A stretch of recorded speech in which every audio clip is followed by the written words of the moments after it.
I don't know how to get this to pop up on the YouTube studio here so I can actually see it through YouTube. But this is Steve Loomis with Walking That Mile. And I saw the interview, most of the interview, of Charlie Kirk's lead security officer from his security detail on September 10th when he was shot. His name is Brian Harpole, and he was on the Sean Ryan show a couple of days ago. 3 hour interview about the situation. And if you're like me, man, when I heard Charlie Kirk died, it was like a punch to the gut.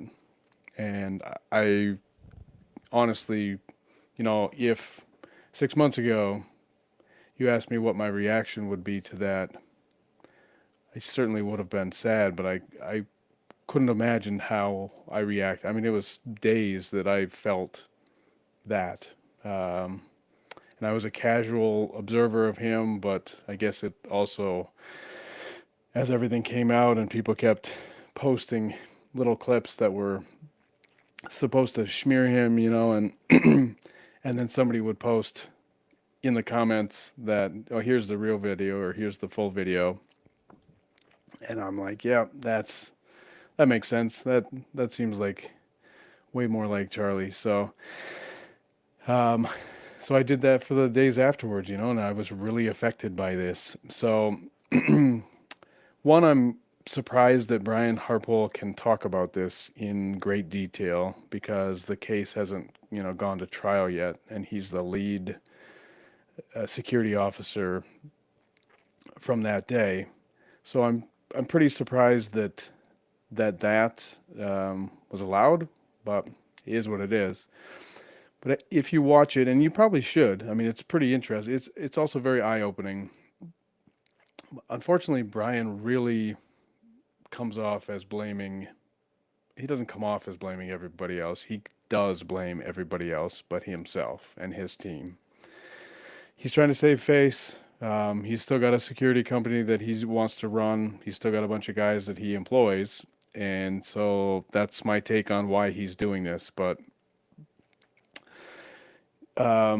so there was also a write up in the Salt Lake Tribune about this interview, and it's pretty interesting. So UVU was the campus, Utah Valley University, where he was shot, and just there were a lot of discrepancies, a lot of things that stood out. Now we all know where the shooter was. If you're not a conspiracy theorist who is working on a different theory, uh, no, uh, no shade on you if you think that there's something else going on. That's great. Investigate it. I just currently am believing that it was the shot straight across the open, from the top of that building there. I think it was called the Lucy Building.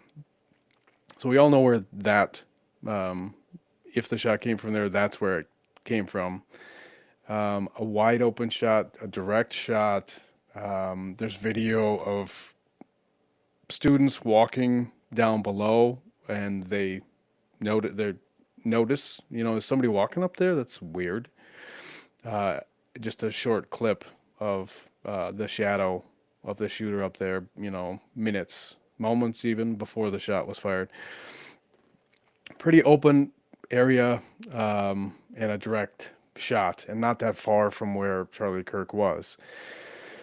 So the one of the biggest things that Brian said was when they went there to scout the place,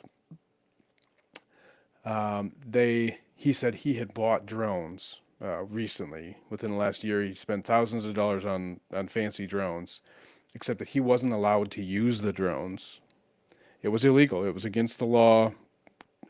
He threw out that they were too close to the airport.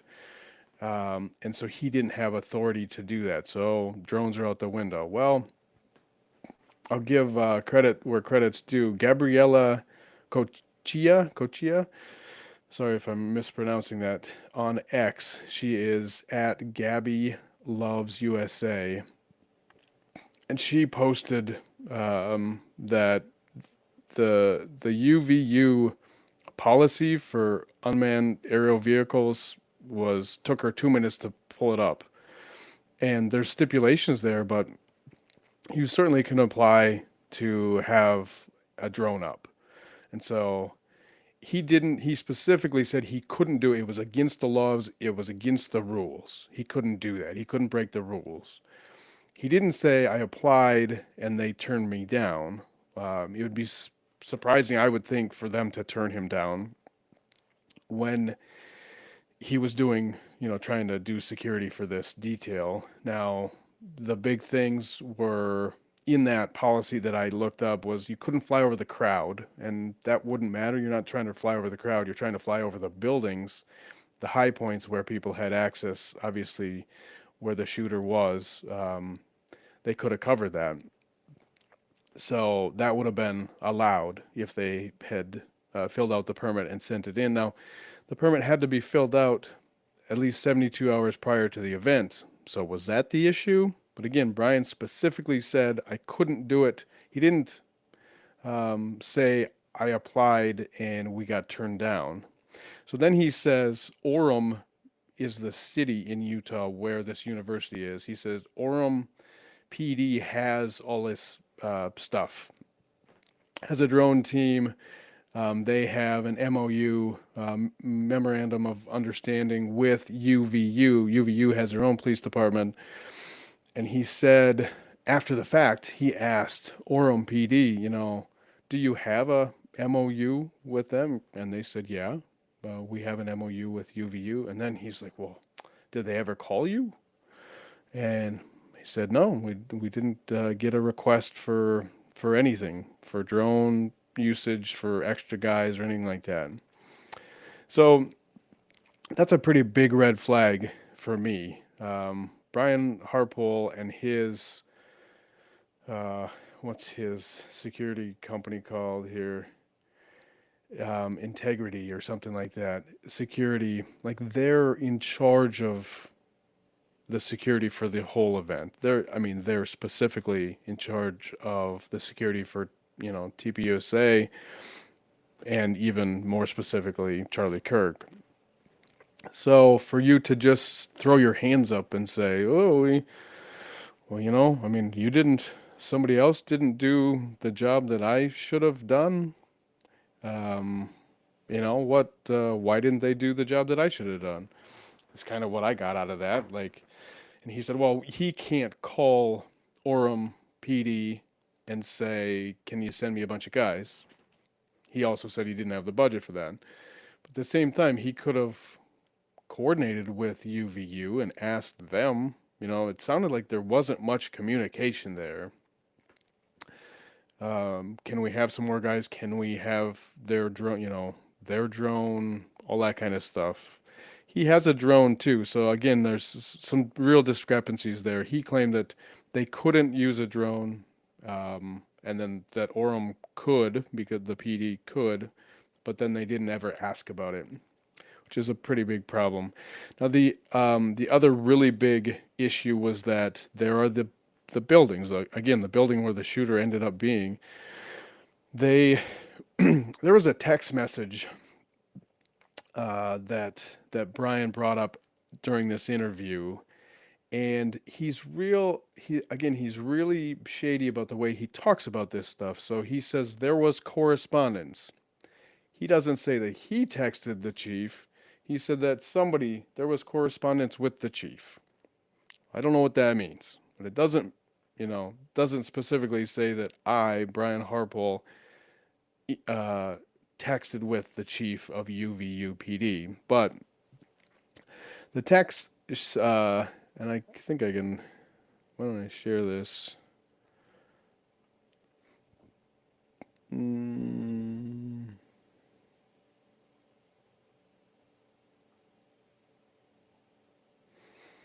So this is the text messages that you can see the logo from the Sean Ryan show, but this is in the Salt Lake Tribune. You can see that somebody from his team said, hello, Chief Long. We received this message today from students at the group FYSA, And then they talked about there is student roof access pretty close to where CK, Charlie Kirk, will be set up at Utah Valley. The Sorensen Student Center has a couple of staircases that go up to the walkways on the roof. And the chief responds, "You want access to the roof?" And this person responded, "I was told students have access above us. If that's true, it would be nice to have controlled access, as in stop somebody down there to stop people from going up the stairs, up onto the roof, or allow one of my guys, TPUSA's or Bryant, potentially, specifically Brian Harpole's team, one of my guys to be up there as well if possible." And of course, allegedly the chief wrote back, "I got you covered." And that was on Monday. Charlie was shot on Wednesday. And then the ending of this was, "Thank you, sir," back to the chief. And then, according to Brian, there was no more communication about this. Okay? As a security detail, as you're running through all your all the spots that you could have problems, a sniper from a roof is a big one, I would think. And he never again talked about that. So 2 days go by, they never talked about it again. He just assumed that UVU PD had that covered.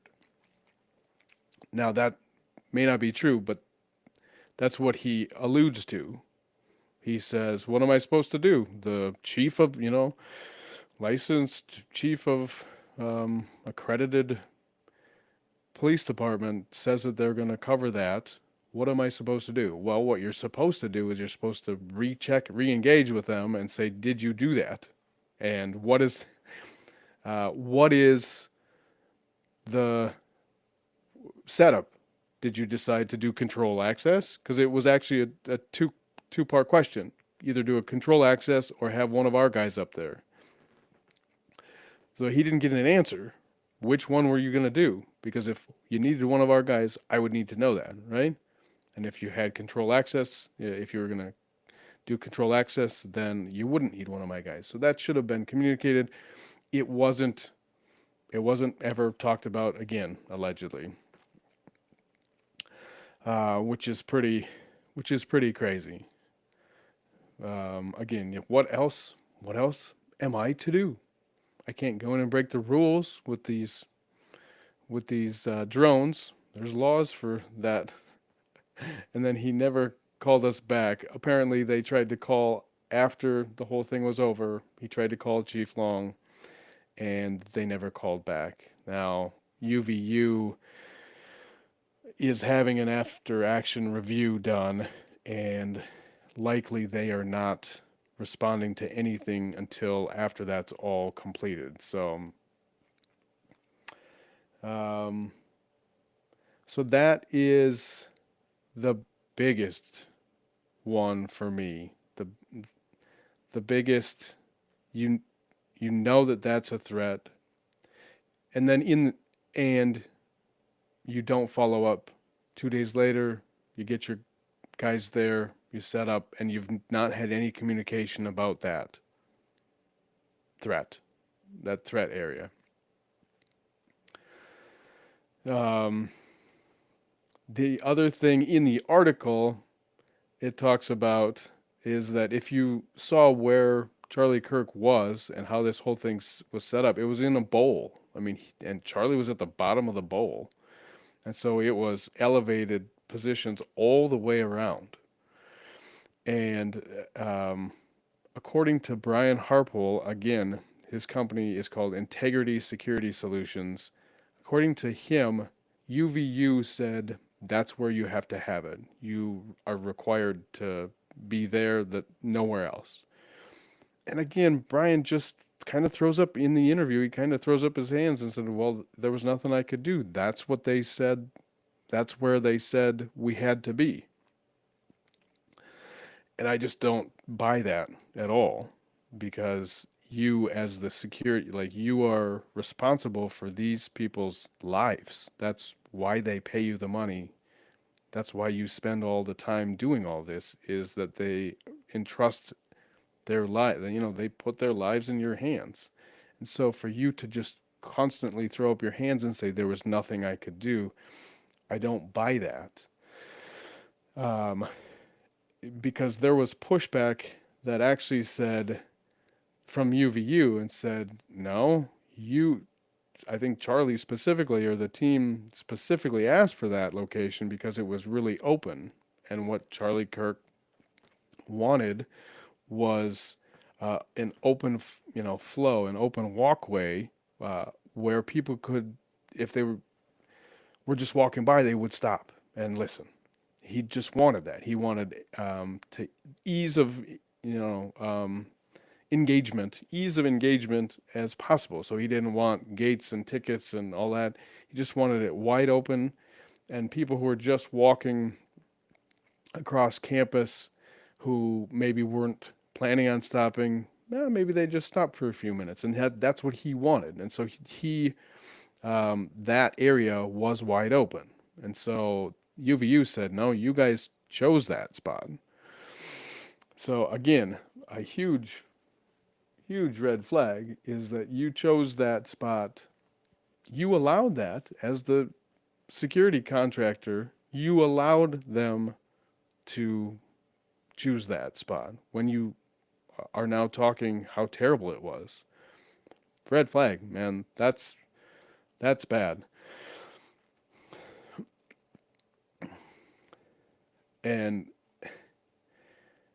so those are the big thing. Like I said, man, what a gut punch when I heard that Charlie Kirk was shot and killed. What a terrible tragedy. And I mean, the whole country, the world is still reeling from it. Everything's upside down and backwards right now. And this guy knew Charlie personally for like 7 or 8 years. I think he had done contracting security for him back 2018 at least. So he was a friend besides, an employee. And the biggest thing that stands out in this interview is that there is no accountability for himself or his team. Everything he talked about how great their team was, how prepared they are. And then when Charlie was shot, he talks about how great everybody reacted, and our response and everything was flawless. And it wasn't flawless. There were some big problems with it, pointed out by people who know more about, this type of security, private security. But what really stood out to me, because this is what I do, is I interview people, and you have kind of a baseline, the way that you talk, and then when you lie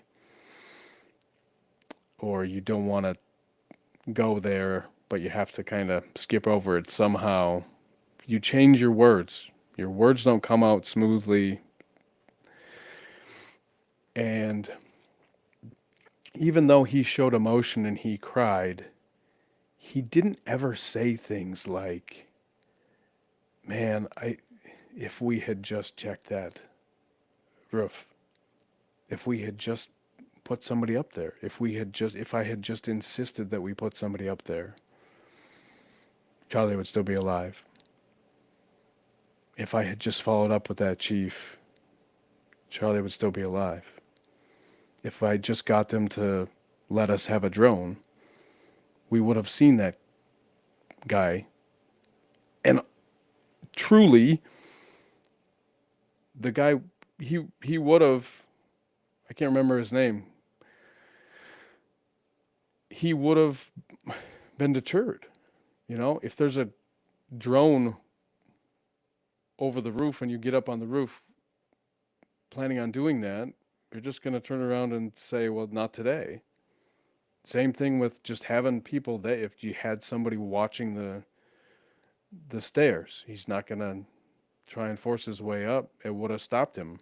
They wouldn't have stopped him for, he may have tried it later, but it would have stopped him. And if you listen to or watch Tim Pool, I mean, he talks about this too. He's like, if there was a janitor up on that roof, Charlie Kirk would be alive. If there was if some random person just got assigned, hey, just go check that roof real quick and just stand up there, Charlie Kirk would be alive. You would either be able to tell somebody, hey, a dude just showed up with a gun, or he would have gotten up there and he would have turned around because he knew he was busted. And for this guy to not be able to go there and say things like that, I mean, that's where I would go, right? Like, if only I had told him, no, we're not going to do it in that spot. We're going to do it somewhere else because it's not safe. If only we put somebody up on that roof. If only I talked him into using a drone. If only I had gone through Chief Long and said, let's get more guys so that we can cover these roofs and be more secure, Charlie would be alive.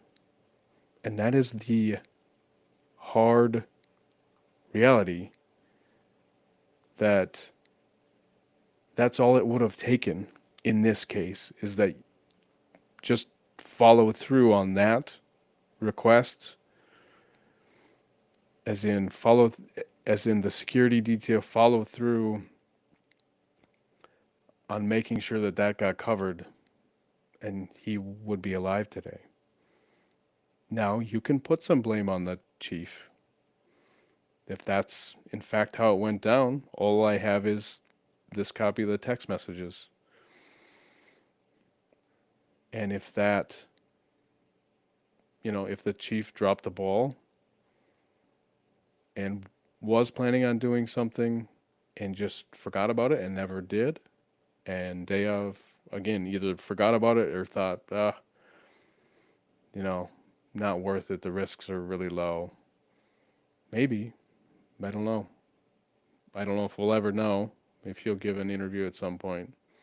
But that was the biggest thing that stood out for me from this interview, was that there's the lack of, again, there's the emotion, like that Charlie died, but not the connection between, like, and I'm responsible, and I could have stopped this with some pretty, in the grand scheme of security, with some pretty small moves, pretty small maneuvers.